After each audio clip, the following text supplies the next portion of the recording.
I request Madhu Balaji to speak.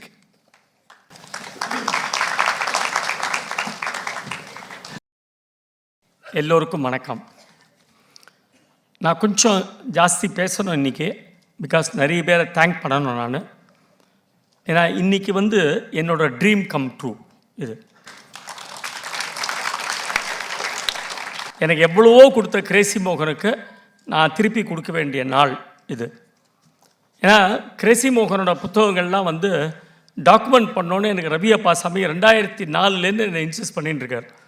அதெல்லாம் கொண்டு வாங்க, எழுத்து வடிவில் கொண்டு வாங்க, அடுத்த ஜென்ரேஷனுக்கு போய் சொன்னேன். எங்கேயாவது ஒரு லைப்ரரியில் ஒரு புக்கு இருந்தால் கூட 4 பேருக்கு போய் சேரும் அப்படின்ட்டு. ஸோ அதை டிலே பண்ணிகிட்டே வந்தேன் நான் ரொம்ப நாள். செல்ஃபிஷ் இன்ட்ரெஸ்ட் தான். நம்ம இந்த புஸ்தகமாக போட்டால் வேறு யாராவது ட்ராமா போட்டுருவாங்களேன்னு ஒரு பயம். அதுக்காக தான் நான் டிலே பண்ணிகிட்டே வந்தேன். இப்போ ஆச்சு எனக்கும் 69 வயசு ஆயிடுது. இனிமேல் 6500 ஷோ போட்டாச்சு. அதனால் சரி, இனிமேல் வேறு யாரும் போட்டால் கூட பரவாயில்ல, பட் நம்ம ரிலீஸ் பண்ணிடணும். It's high time we have to do. நாம் இருக்கும்போதே மோகனுக்கு சில விஷயங்கள்லாம் பண்ணிடணும் அப்படிங்கிறது என்னோடய மனசில் இருந்தது. அதில் ஒரு பார்ட்டு தான் இது. சரி, இதை யாரை வச்சு ரிலீஸ் பண்ணுறது? கமல் சாரை விட வேறு யார் இருக்க முடியும் மோகனுக்கு? எனக்கு மோகன், இப்போ எனக்கு கமல். நான் கமலை தவிர வேறு யார்கிட்ட போய் கேட்பேன்? நவம்பரில் அவருக்கு ஃபோன் பண்ணி சொன்னேன், அக்டோபர் நவம்பரில். அவர் சொன்னார், ஏஐ டெக்னாலஜி படிக்கிறதுக்காக நான் அமெரிக்கா போகிறேன் அப்படின்னார். நம்மளாம் பிஎஸ்சி பிகாம் சிஏ அதெல்லாம் படிச்சுட்டு வேலைக்கு போய்ட்டு ரிட்டையர் ஆகும். அவர் 7ஆம் கிளாஸ் தான் படித்தேங்கிற, பட் இன்னும் படிச்சுட்டு இருக்கார் காலேஜில். அதில் என்னெல்லாம் அம்முக்கெல்லாம் பண்ண போகிறான்னு தெரியல ஸோ அவர் என்ன சொன்னார், நீ உனக்கு கஷ்டமாக இருந்தால் நீ ரிலீஸ் பண்ணிக்கோ, டோன்ட் பாதர், நான் என்னோடய பிளெஸ்ஸிங்ஸ் எப்பவும் உண்டு, பட் நீ ரிலீஸ் பண்ணிவிடும், அனாவசியம் எனக்காக வெயிட் பண்ணாத அப்படின்னு. நான் சொன்னேன், இல்லை சார், நீங்கள் தான் வரணும், நீங்கள் ரிலீஸ் பண்ணால் தான் அது ஃபிட்டிங்காக இருக்கும் அப்படின்னா. காரணம் என்னென்னா, 79 ட்ரூப் ஆரம்பித்தோம். 79லேருந்து 83 வரைக்கும் சென்னையில், தமிழ்நாட்டில் எல்லா இடங்களிலும் ட்ராமா போட்டிருக்கோம், எக்கச்சக்கமாக போட்டிருக்கோம். பட் அதில் திருப்தி இல்லை, அங்கீகாரம் கிடைக்கல. அன்றைக்கி இருந்து ஜாம்பவான்ஸ் யாருன்னா ஒய்ஜிபி, ஆர்எஸ் மனோகர், சோ, காத்தாடி ராமமூர்த்தி, அந்த மாதிரி ஜெயின்ஸ்லாம் இருக்காங்க. அவங்களுக்கு எதிர இத்தனோட ஒரு புழுக்க மாதிரி நாங்கள் நிற்கிறோம். எப்படி நாங்கள் ஜெயிக்க முடியும்? அதில் இதை விட ஜெயிக்கணும், அந்த பிக் லீக்கில் போய் உட்காரணும் அப்படின்ற ஒரு பேராசை எனக்கு. மோகனுக்கு கிடையாது, எனக்கு அந்த பேராசை இருந்தது, அந்த பிக் லீக்கில் போய் நம்ம உட்காரணும் அப்படின்னு. அதுக்கப்புறம் 83 84 பாம்பே சண்முகானந்தாவில் எங்களை ட்ராமா போடுறதுக்காக கூப்பிட்டாங்க. தேங்க்ஸ் டு காத்தாடி ராமமூர்த்தி அவர்கள். எங்களை பற்றி அவர் 4 வார்த்தை அங்கே சொல்லியிருக்கார். நல்ல நாடகம் போடுங்க. அது காத்தாடிட்டு ஒரு பெரிய ப்ளஸ் பாயிண்ட். அது அவர் போய் அங்கே சொல்லியிருக்கார். சொன்னோடனே எங்களை சண்முகானந்தா சபாவில் எங்களை கூப்பிட்டாங்க. Your honoured to stage your play here, அப்படி தான் லெட்டர் இருந்தது. நாங்கள் அங்கே போய் போட்டோம். அப்போது டைம்ஸ் ஆஃப் இந்தியாவிலேருந்து நாகேஸ்வரன் ஒருத்தர் வந்தார், பெரிய கிரிட்டிக். அவரால் ஒரு ட்ரூப்பை அழிக்க முடியும், ஒரு ட்ரூப்பை முன்னுக்கு கொண்டு வர முடியும், அப்படிப்பட்ட கிரிட்டிக் அவர். அவர் மேடையில் ட்ராமா பார்க்குறதுக்கு முன்னாடி வந்தார், உள்ளே வந்தார். எல்லாம், யார் நீ தான் ஹீரோவாக பண்ணுறியா? ஆமாண்ணா. ஸ்கூல்லாம் போயிட்டு இருக்கியா ஒழுங்கா அப்படின்னார். சார் இல்லை சார், அதெல்லாம் முடிச்சிட்டா சார், காலேஜெலாம் முடிச்சிட்டேன் அப்படின்னு. அப்படியா, சரி, என்னவோ சரி வா பண்ணுங்கோ அப்படின்னு போய் கீழே உட்காண்டார் ஃபஸ்ட் ரோவில். 4 நாள் ட்ராமா பார்த்துட்டு டைம்ஸ் ஆஃப் இந்தியாவில் ஹெட்லைன்ஸில் போட்டார், கிரேசி மோகன் கேம் சா அண்ட் கான்கோர்ட் பாம்பேன்னு. பட் அப்போவும் நாங்கள் அந்த பிக் லீக்கில் சேரலை. எங்களை அங்கே அந்த பிக் லீக் பக்கம் கொண்டே வரல. இன்னமும் நாங்கள் கீழே தான் இருந்தோம்.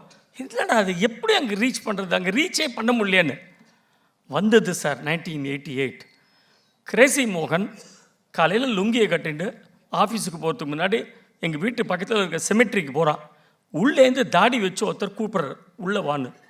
என்னடா சிமெட்ரியிலேருந்து ஒருத்தர் நம்மளை கூப்பிட்றார் அப்படின்னு ஒரு திகில் கறந்த பயத்தோடு உள்ளே போனான். உள்ளே போனால் சத்யா அந்த கெட்டப்பில் கமல் சார் அங்கே நின்றார். நான் உங்களோட ட்ராமாவில் நிறைய ஃபாலோ பண்ணியிருக்கேன், உங்களுக்கு எழுதுறதுக்கு ஆசை இருக்கா, என்னோட நீங்கள் ஜாயின் பண்ணிக்க முடியுமா அப்படின்னார். சார் கண்டிப்பாக சார், நாளைக்கே ஜாயின் பண்ணிடுறேன் சார் அப்படின்னா. இல்லை நீங்கள் எங்கேயோ வேலை செய்கிறீங்க போட்டிருக்க அப்படின்னா. இல்லை சார் நீங்கள் சொல்லுங்க, நான் வேலையை விட்டுறேன் அப்படின்னா. இல்லை வேலையை விட்டால் பரவாயில்லையாண்ணா. இல்லை சார், என்னை யாராவது வேலையை விடுன்னு சொல்ல மாட்டாங்களா, அதுதான் எனக்கு பிடிச்ச டைலாக்கு, நாளைக்கே நான் விட்டுறேன் சார் வேலையை அப்படின்னா. அடுத்த நாள் வேலையை விட்டு he joined with Kamal sir.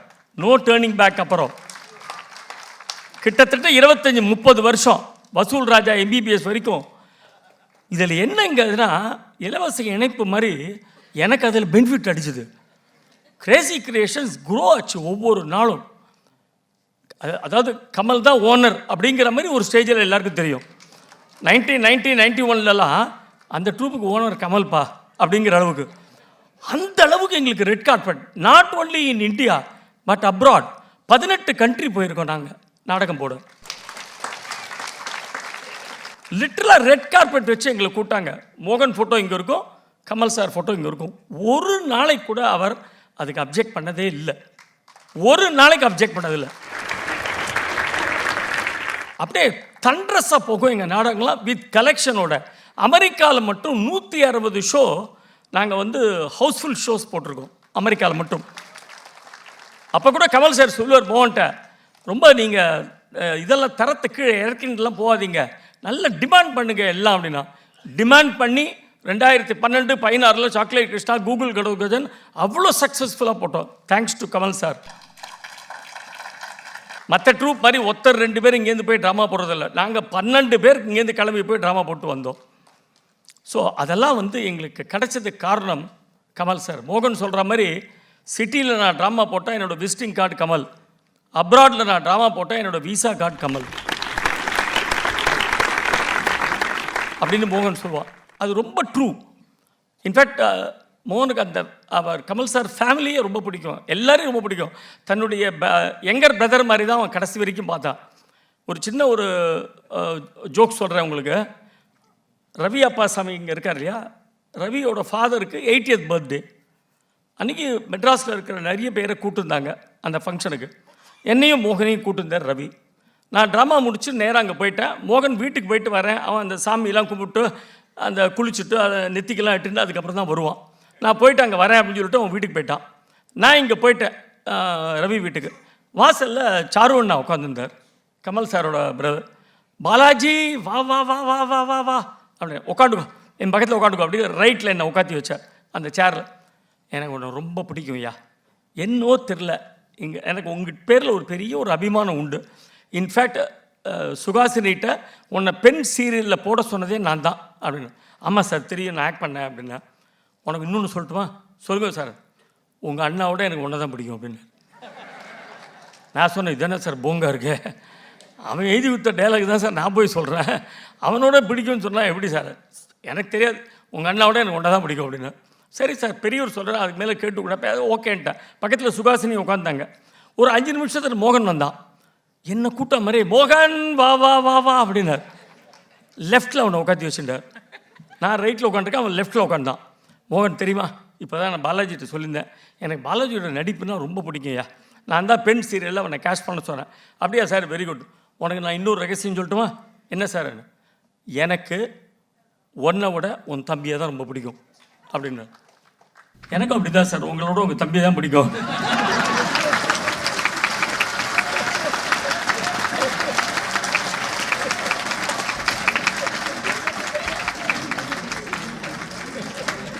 உடனே சுகாசினி சொன்னாங்க, ஏன்பா டைலாக் ரைட்டர்கிட்ட போய் வச்சுக்கிறியப்பா, அவர் உடனே எழுதி கையில் கொடுத்துட்டாரு அப்படின்னு. அந்த மாதிரி. ஸோ கமல் சார் இங்கே வந்து தான் எங்களுக்கு ரொம்ப பெருமை. கண்டிப்பாக இன்றைக்கி மோகன் இந்த கூட்டத்தில் எங்கேயோ உட்காந்து அவர் அங்கே பார்த்துட்டு இருப்பான். ஷுவர், ஐ எம் ஷுவர், கண்டிப்பாக பார்த்துட்டு இருப்பான். அவனுக்கு அவ்வளோ திருப்தியாக இருக்கும் கமல் சார் வந்து இன்றைக்கி வந்தது. அதேமாதிரி திரு ரவி அப்பாசாமி, என்னுடைய மென்டார் ரவி அப்பாசாமி, நான் ரொம்ப ப்ரௌடாக அதை சொல்லிக்கிறேன். 10-12 வருஷமாக அவரோட நான் டெய்லி வாக்கிங் போகிறேன். எத்தனையோ நல்ல விஷயங்கள் எனக்கு சொல்லி கொடுத்துருக்காரு. இன்னி வரைக்கும் ஈவன் டுடே ஒவ்வொரு நாளைக்கும் கிரேசி கிரியேஷன்ஸை எப்படி நடத்தணும், எப்படி எடுத்துகிட்டு போகணும், பசங்கள்கிட்ட எப்படி மூவ் பண்ணணும், அத்தனை நல்ல விஷயங்கள் எனக்கு சொல்லி கொடுத்துருக்காரு. ஸோ நான் செய்ய வேண்டிய ஏதான ட்ரூப் சம்மந்தமாக ஏதான இருந்தாலும் அவர்கிட்ட பவுன்ஸ் பண்ணி பார்ப்பேன்.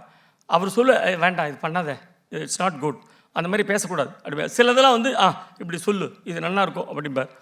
So for all that he has given to me, I really thank him, Ravi Appasamy.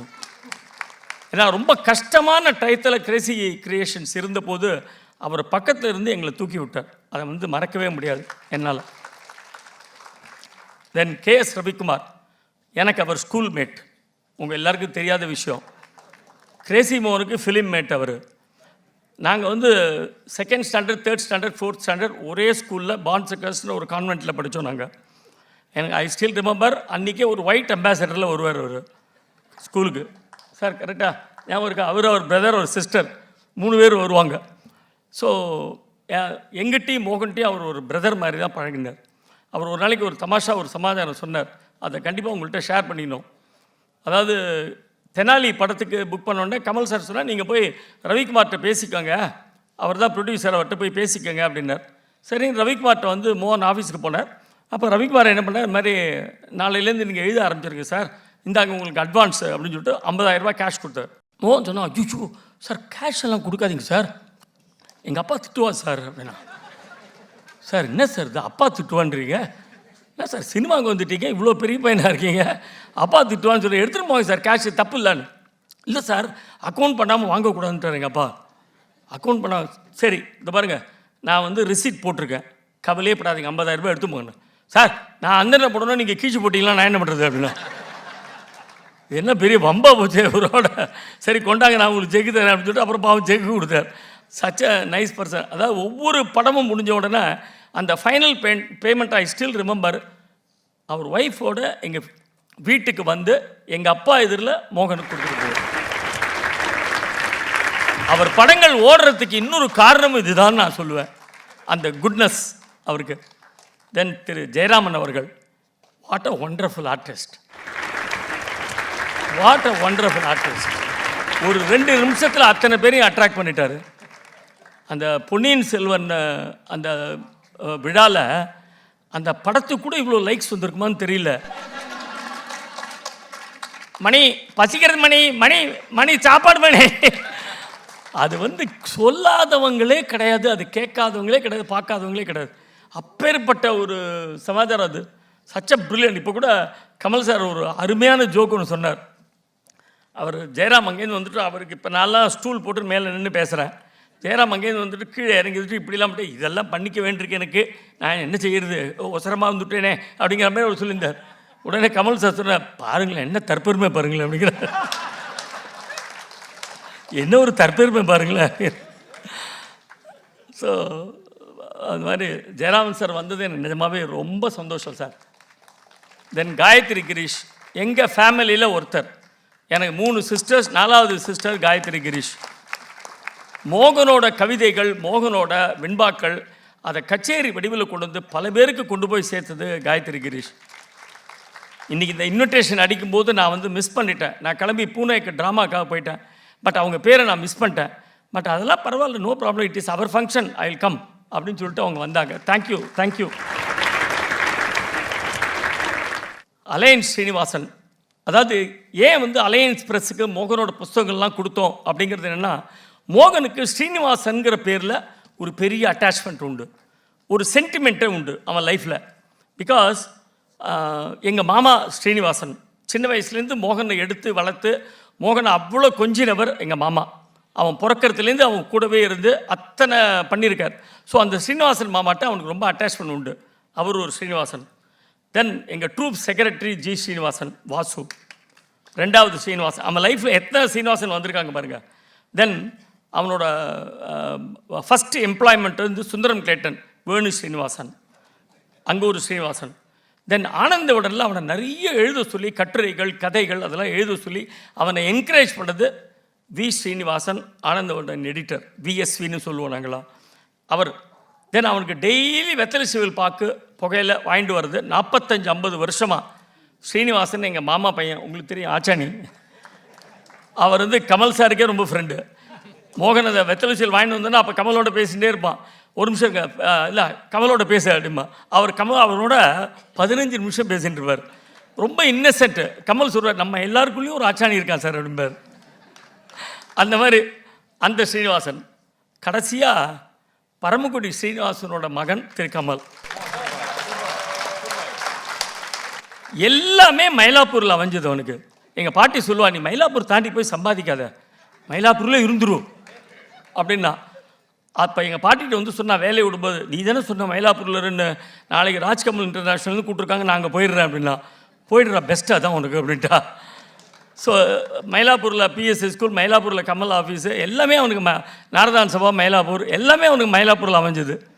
தென் திரு கேஷவ், இந்த ட்ராயிங்ஸ், இவ்வளோ ட்ராயிங்ஸ் வந்து யாரை வச்சு வரைகிறது? புக்கு வாங்க கிரேசி மோகன்னு போட்டிருக்கோம். அந்த புஸ்தகம் வாங்குறதுக்கு முன்னாடி அது வாங்கணுன்ற ஒரு டெம்டேஷன் வரணும் இல்லையா பையருக்கு? யாரை வச்சு பண்ணலாம் அப்படின்னு யோசிச்சு கண்ணை மூடிட்டு நானும் அலையன் ஸ்ரீனிவாசன் அவர்களும் கேஷவ்கிட்ட தான் போய் நின்னோம். அவர் ரொம்ப பிஸியாக இருந்தார். பட் அவர் சொன்னார், சார் மோகனுக்காக ஐ வில் டூ திஸ், எனக்கு கொஞ்சம் டைம் கொடுக்கும், பட் கண்டிப்பாக நான் பண்ணுறேன். 25 பெயிண்டிங் என்ன பியூட்டிஃபுல்லாக ஒரு 2 மாதத்தில் எல்லாத்தையும் வரைஞ்சி. நீங்கள் அந்த புக்கை வாசலில் போய் பாருங்க, நீங்கள் வாங்க கூட வேணாம், புக்கோட அட்டைப்படத்தை பார்த்துட்டு போங்க. அவ்வளோ ப்ரில்லியன்ட் ஹியூமர், அதுலேயே ஹியூமர் இருக்குது. அவ்வளோ அழகாக பண்ணி கொடுத்தாரு. Thank you Keshav, thank you. தென் காத்தாடி ராமூர்த்தி அவர்கள், இந்த நாடகம் போடும்போது நான் வந்து காத்தாடியோட நாடகத்தையும் கிரேசி மோகன் எழுதினது இங்கே கொண்டு வரணும்னு நினச்சேன். அவருக்கு ஜஸ்ட் ஒரு ஃபோன் பண்ணி தான் கேட்டேன், உங்கள் நாடகத்தையும் நீங்கள் கொடுக்கணும், தாராளமாக எடுத்துக்கோ, அதோடு சேர்த்து இதையும் பண்ணிவிடும் அப்படின்னார். ஏன்னா மோகனோட நாடகங்கள் காத்தாடி தான் அதை பெரிய லெவலில் கொண்டு போய் ஆடியன்ஸ்ட்டை சேர்த்தார். நாங்கள்லாம் ஏதோ 10% 20% நடித்தோன்னா 90% அதுக்கு வேல்யூ கொடுத்தவர் காத்தாடி ராமூர்த்தி. ஸோ அவரை எங்களால் மறக்கவே முடியாது. தென் காந்தன் அண்ட் வாசு 2 பேரும் பில்லர்ஸ் ஆஃப் கிரேசி கிரியேஷன்ஸ். அவங்க இல்லைன்னா கண்டிப்பாக பாலாஜி இல்லை, கிரேசி மோகன் இல்லை, யாருமே இல்லை. ஏன்னா ஒரு நாடகம் எழுதி அதை காந்தன்ட்ட கொடுத்தா அதை டைரக்ட் பண்ணி அதை மேடைக்கு கொண்டு வருவான். அதை வாசு ரொம்ப அழகாக சபா செக்ரட்டரிட்ட எடுத்து போய் அந்த எங்களுக்கு வெளியூர்லாம் போனால் ட்ரெயின் டிக்கெட் வாங்குறது, பஸ் டிக்கெட் வாங்குறது எல்லாமே அவன் தான். மோகனே சொல்லுவான், ஃபஸ்ட்டு டைம் அமெரிக்கா போகும்போது ரயில்வே ஸ்டேஷனில் போய் நின்றுந்தான். அப்புறம் அவனை கூப்பிட்டு, ட்ரெயின்லலாம் போக முடியாதுடா அமெரிக்காவுக்கு, அது ஃப்ளைட்டில் போனோம் அப்படின்னு சொல்லிட்டு அந்த அளவுக்கு பண்ணியிருக்காங்க. 2 பேரும் அவ்வளோ pillars of crazy creations. Then இந்த புஸ்தகம் வரத்துக்காக திரு எஸ்எல் நானு அவர்கள், Uthra Srinivasan, Sheela Srinivasan, Sivan, Rani graphics Saravanan, Suman, repro books India limited, give them a very big hand. ஏன்னா கடந்த ஒரு வருஷமாக நான் வந்து அலையன் ஸ்ரீனிவாசனும் பிரசாந்தையும் படுத்து எடுத்திருக்கேன். ஏன்னா இந்த புக்கு வரத்துக்கு அவ்வளோ கஷ்டப்பட்டுருக்கேன். ஒவ்வொரு புஸ்தகத்துலேயும், அதாவது முதல்ல கமல் சாரோட ஒரு மெசேஜ், அப்புறம் ரவி அப்பா சாமியோட ஒரு மெசேஜ், ஒவ்வொரு புக்லேயும் ஒரு நல்ல ஆர்டிக்கல். வெறும் ட்ராமாவை மட்டும் இதை பார்க்காம ஒவ்வொருத்தரும் நிறைய செலிப்ரிட்டிஸ், அதாவது various people like VSV, Malathi Rangarajan, அதுக்கப்புறம் TV Varadarajan, Diwakar from Bangalore, Srivatsan, T Krishnan, இந்த மாதிரி நிறைய பேர் இதில் வந்து ஆர்டிக்கல் எழுதியிருக்காங்க. சுஜாதா சாரோட ஆர்டிக்கல் இருக்குது. இன்ஃபேக்ட் 32 33 வருஷத்துக்கு முன்னாடி அதுதான் சொல்ல வந்தேன். இப்போ அவர் கேட்டார் எப்படி இருந்தது அப்படின்னு கமல் சார் கேட்டார். 32 33 வருஷத்துக்கு முன்னாடி மோகன் வந்து கமல் சாருக்கு எழுதுறதுக்கு முன்னாடி ஒரு பேட்டி எடுத்திருக்கான் கமல் சாரை. அந்த பேட்டியும் அந்த புஸ்தகத்தில் வந்திருக்கு. என்கிட்ட கேட்டார், நன்னா இருக்கா, ஏதாவது அச்சுபிச்சன்னு இல்லையே அப்படின்னு. சார் அப்போவே ரொம்ப மெச்சூர்டாக இருக்குது சார் அப்படின்னு. அவ்வளோ பிரமாதமாக அந்த பேட்டி இருந்தது. இது எல்லாமே அந்த புஸ்தகத்தில் வந்திருக்கு. ஸோ இந்த புஸ்தகம் எல்லாமே நல்ல தமிழ் இருக்குது, நல்ல நகைச்சுவை இருக்குது. நாட் ஓன்லி ஃபார் அடல்ட்ஸ் மாத்திரம் இல்லை, குழந்தைகளுக்கு கண்டிப்பாக ஃப்யூச்சர் ஜென்ரேஷனுக்கு ஒரு நல்ல ஹியூமர் போய் சேரும் இந்த புத்தகம் மூலிமா. இப்போ அதனால தான் எல்லா ஸ்கூல்ஸு, காலேஜ் எல்லாத்துக்கும் நான் லெட்டர் அனுப்பிச்சிருக்கேன். நிறைய பேர் ரெஸ்பாண்ட் பண்ணிருக்காங்க. எல்லா ஸ்கூல்ஸுக்கும் இந்த புத்தகங்களை நான் அனுப்பிச்சி கொடுக்க போகிறேன். அண்ட் சீனியர் சிட்டிசன் ஹோம் எல்லாத்துக்குமே 2 செட்டு நான் அவங்களுக்கு அனுப்பலான்னு இருக்கேன். இது ரொம்ப அற்புதமான ஃபங்க்ஷன். இதுக்கு அடுத்தது வந்து கிரேசி மோகனோட வெண்பாக்கள், கவிதைகள், அவருடைய பெயிண்டிங்ஸ் 500 பெயிண்டிங் இருக்குது கிரேசி மோகன். அதுவும் ரவிவர்மா பெயிண்டிங்லாம் ரொம்ப தத்துரூபமாக அப்படியே ஒரு 30-35 பெயிண்டிங் அவர் பண்ணியிருக்காரு. அதெல்லாம் எடுத்து பாதுகாத்து வச்சுருக்கோம். எல்லாத்தையுமே அதையும் புஸ்தகமாக கொண்டு வரணும் அப்படின்னு எனக்கு ஒரு பெரிய ஆசை இருக்குது. அதுவும் அலையன் ஸ்ரீனிவாசன் அவர்கள் செய்வார் அப்படின்ற நம்பிக்கை எனக்கு இருக்குது. ஏன்னா தன்னுடைய எல்லா படைப்புகளும் மயிலாப்பூரில் இருக்கணும்னு அவன் விரும்பினான். அதனால தான் அலையன் ஸ்ரீனிவாசனை நான் கேட்டேன், அவர்கிட்ட போய் இதை பண்ணிடணும் சார் அப்படின்னு. 35 வருஷமாக நான் அடிச்சுக்கிறேன் சார், நீங்கள் தான் வரல அப்படின்னார். ஸோ அதையும் கவிதைகள் எல்லாத்தையுமே வந்து அவர் மூலிமா நாங்கள் கொண்டு வர போகிறோம். ஐ திங்க் நான் நிறைய பேசிட்டேன். ரொம்ப சந்தோஷமாக இருக்குது. என்னோடய ஹாப்பியஸ்ட் டே இன்றைக்கி. மோகன் இருந்த வரைக்கும் நான் மேடையில் வந்து ரொம்ப பேசினதே கிடையாது. முதல் முறையாக என்னை பேச வச்சுருக்கான் மோகன். அதுவும் கமல் சாருக்கு முன்னாடி அதிபசிக்கத்தனமாக இருந்தால் மன்னிச்சுக்கோங்க சார். ஷோ சார் வந்து அலையன்ஸ் ப்ரெஸ்ஸுக்கு, பப்ளிகேஷன்ஸுக்கு நிறைய புஸ்தகம் போட்டிருக்கார். அவர் தன்னோட படைப்புகள் எல்லாம் அலையன்ஸுக்கு தான் கொடுத்துருக்காரு. அவர் அந்த ரிலீஸ் ஃபங்க்ஷன் முடிஞ்ச உடனே ஆடியன்ஸில் இந்த மாதிரி உட்காந்துருக்கும்போது இப்படி எடுத்து அந்த புக்கை பார்த்தாராம். பாருங்களேன், அலையன்ஸ் பப்ளிகேஷன் 100 வருஷமாக இருக்கான் சார் அப்படின்ட்டு. தமிழ்நாட்டில் எனக்கு தெரிஞ்சு ஒரே அலையன்ஸ் பிரியாமல் இருந்தது இதுதான் சார். இந்த ஒரு அலையன்ஸ் தான் கலையவே இல்லை, அப்படியே இருக்கு அப்படின்னா சார் நம்மளோட அலையன்ஸும் அந்த மாதிரி இருக்கும் சார். டெஃபினட்டாக ஷுவராக இருக்கும், அந்த நம்பிக்கையை நான் கொடுக்குறேன். Thank you very much. I know request Kanthan to speak.